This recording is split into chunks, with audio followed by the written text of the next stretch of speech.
ലൗകിക ബന്ധങ്ങളെ ഒഴിവാക്കി തൃപ്തി നേടേണ്ടതിൻ്റെ ആവശ്യകത.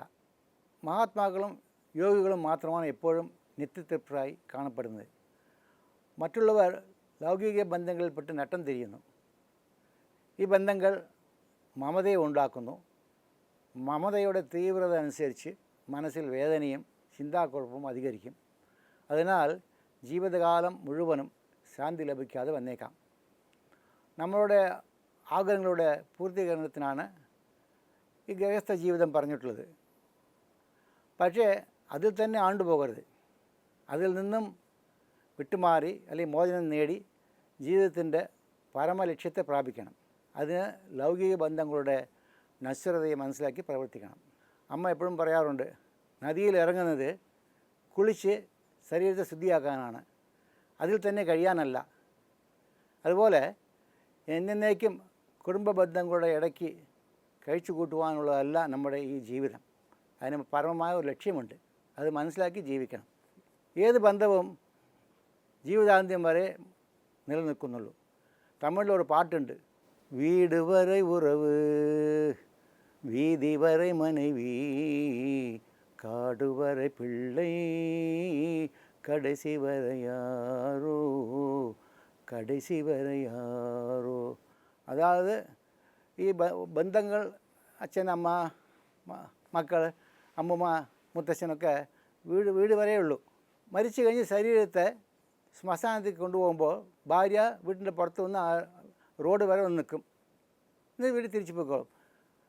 മകൻ ഈ ശ്മശാനം വരെ വന്ന് ശരീരത്തിൻ്റെ തീ കൊളുത്തി മകനും തിരിച്ചു പോകും. അത് കഴിഞ്ഞാൽ അവസാനം വരെ ആർക്കും അറിയില്ല. അപ്പോൾ ഓരോ മമതയും ഓരോ ബന്ധവും എന്തെങ്കിലും ഒരു തരത്തിൽ നമ്മൾ ബന്ധിക്കുന്നുണ്ട്. തീർച്ചയായിട്ടും അവസാനം വരെ നമ്മുടെ ആത്മാവ് അത്രയേ ഉള്ളൂ.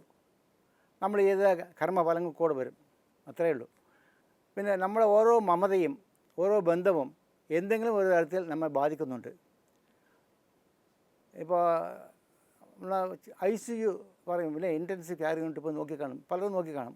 തീരെ വയ്യാത്തവർ, അസുഖമുള്ളവർ, അവരുടെ ദേഹത്ത് പല ട്യൂബുകൾ കാണും. തൊണ്ടയ്ക്കൊരു ട്യൂബ് കാണും, അല്ലെങ്കിൽ മൂക്കിലൊരു ട്യൂബ് കാണും, പല സ്ഥലത്തും ട്യൂബുകൾ കാണും. ശരീരം മൊത്തം ട്യൂബാണ്. ഒരു ട്യൂബ് എടുത്താലും ആ ഭാഗം ചിലപ്പോൾ പ്രവർത്തിക്കില്ല. അത് പ്രവർത്തിപ്പിക്കാണ് ഓരോ ട്യൂബ് വെച്ചിരിക്കുന്നത്. അപ്പോൾ അതുപോലെയാണ് നമ്മുടെ ഓരോ ബന്ധങ്ങളും. ഏതെങ്കിലും ബന്ധത്തിന് ഡാമേജ് ആയാൽ അല്ലെങ്കിൽ എന്ത് കേട് പറ്റിയാൽ നമ്മൾ തളർന്നു പോകും. അപ്പോൾ ICU കിടക്കുന്ന പേഷ്യൻ്റ് പോലെയാണ് നമ്മുടെ ഓരോ ബന്ധങ്ങളും.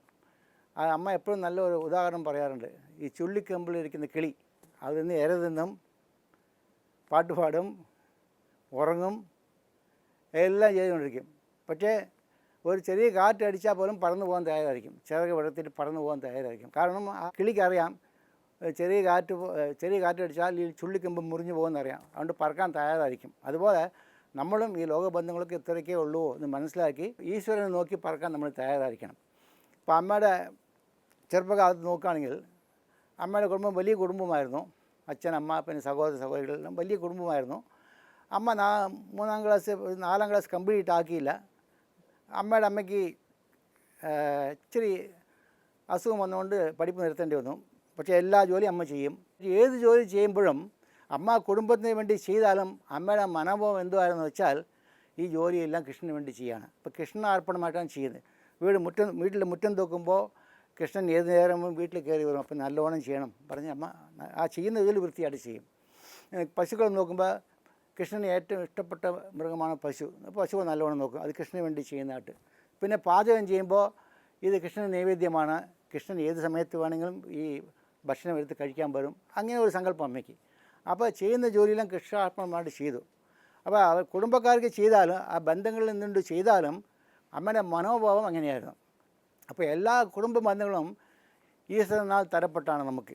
അതിനാൽ കുടുംബത്തിന് ചെയ്യേണ്ട കർത്തവ്യങ്ങൾ ഈശ്വരനിൽ സമർപ്പിച്ച് അവയുടെ ഫലങ്ങളെ ഈശ്വരപ്രസാദമായി സ്വീകരിക്കാൻ സാധിച്ചാൽ ഈ ബന്ധങ്ങളാൽ ഉണ്ടാകുന്ന പ്രശ്നങ്ങളെ കുറയ്ക്കാൻ നമുക്ക് സാധിക്കും. അമ്മ ബാങ്കിലെ കാഷ്യറുടെ ഉദാഹരണം പറയാറുണ്ട്. ബാങ്കിൽ ആര് വന്നാലും അവരോട് സ്നേഹത്തോടെയും ക്ഷമയോടെയും പെരുമാറുന്നു. അങ്ങനെ ശ്രദ്ധയോടെയും മമതയില്ലാതെയും തൻ്റെ ജോലി നിർവഹിക്കുന്നു. ഇതുപോലെയാണ് നമ്മളും കുടുംബജീവിതം നടത്തേണ്ടത്, അല്ലെങ്കിൽ നടത്താൻ ശ്രമിക്കേണ്ടത്. കുടുംബത്തിൽ ജീവിക്കുമ്പോൾ മമതയില്ലാതെ ജീവിക്കാൻ ശ്രമിക്കണം. വെള്ളത്തിൽ വെള്ളമാകാം. ഇതും അമ്മ പറയുന്ന കാര്യമാണ്.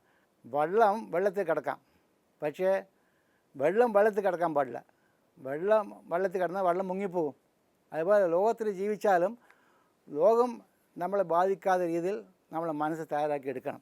ഇപ്പം അമ്മയുടെ കാര്യം തന്നെ എടുത്താൽ ദർശനമുള്ള ദിവസങ്ങളിൽ 15 മണിക്കൂറോ 18 മണിക്കൂറോ അമ്മ ദർശനം കൊടുക്കാറുണ്ട്.